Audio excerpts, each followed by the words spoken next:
So I am done with this painting. I've signed it right there. And it is ready to ship. The customer gave me final approval to get it out. And so I'm gonna do that. So first what I'm gonna do is remove the tape off this painting.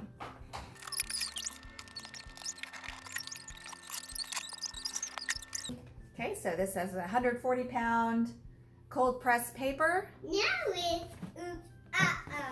And it is ready to go.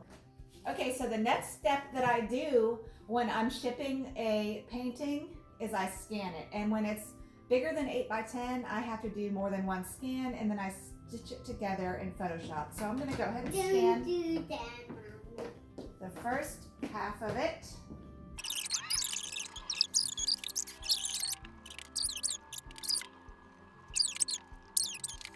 Okay, now I'm gonna scan the other half of this painting. For an 11 by 14 painting, what I like to do is ship them in these boxes that I have my art paper shipped to me in. These are perfect. And what I do is I turn this inside out like this so that it's a nice clean shipping box. And then I put extra cardboard inside it. And the grain of the cardboard is going this way. So I'll try to make the cardboard I put in have the grain go this way, so it's even harder to bend. So I'm gonna go get some more cardboard. Now I personally always have a ton of extra cardboard because I get so many shipments. So I'm just gonna use some nice heavy duty cardboard that I got, and I'm gonna clear this.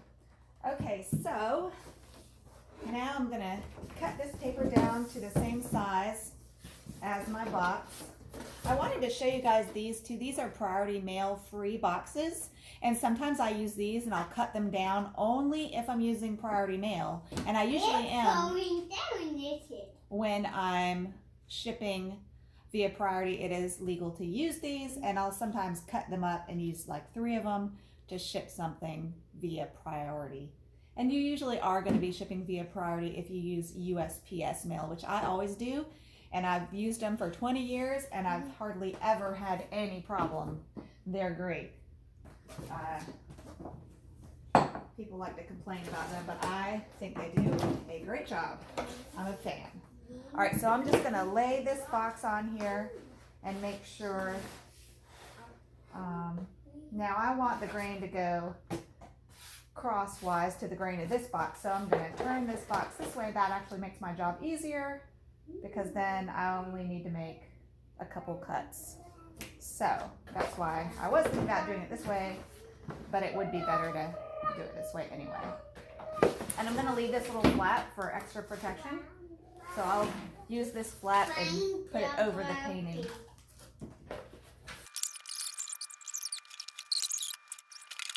To cut away from your body, you can do serious damage with these knives. All right, let's check and see if that's a good size. That's gonna be perfect. And this little flap will provide some extra protection. Thank you for the So that will be good. So after I paint a commission, I always write a thank you note. So No.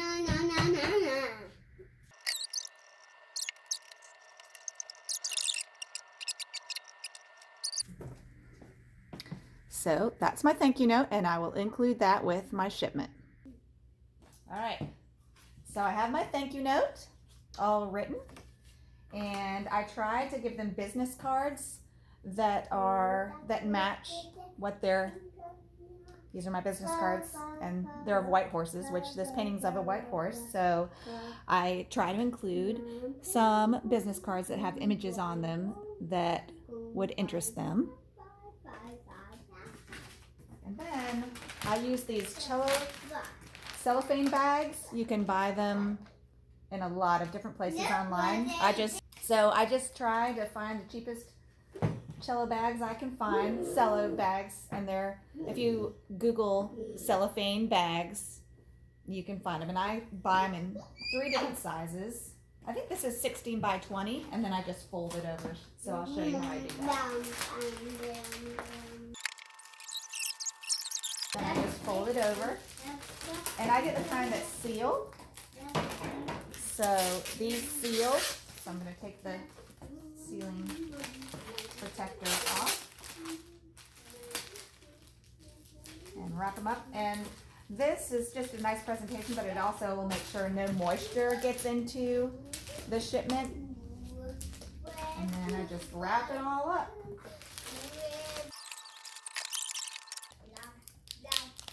So this is the tape I use. It's Duck brand. You can get it off walmart.com.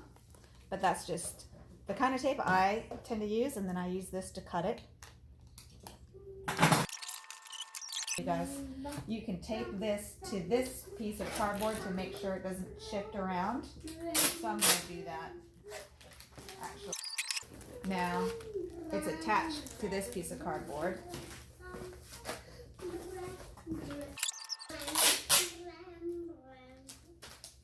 Just to keep it safe and still inside the packaging.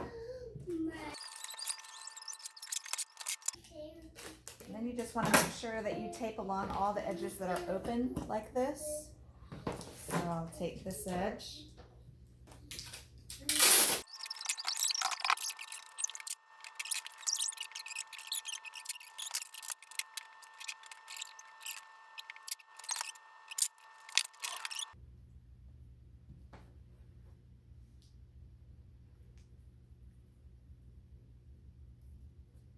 All right.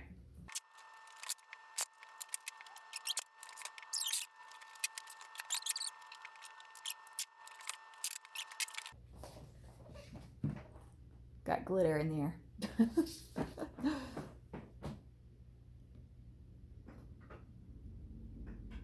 Glittery fun.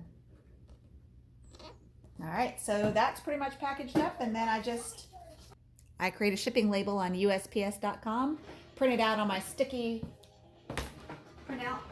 I use these shipping labels. You can see they're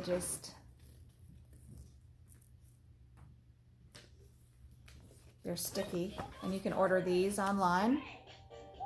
And I'll provide links to all these. Okay, so here's a label. I have to cover up the addresses. But you can print these off USPS.com. You can print them off your Etsy or your eBay. If they pay through PayPal, you can print a shipping label through PayPal. There's lots of different ways to do it. So this is the label, and I'll just peel it off and stick it on. And there it is. And this is ready to ship.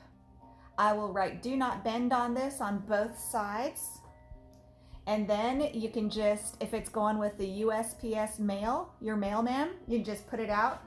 I have a covered porch, so I just put it on my porch. I've got a special basket out there, and that makes it really easy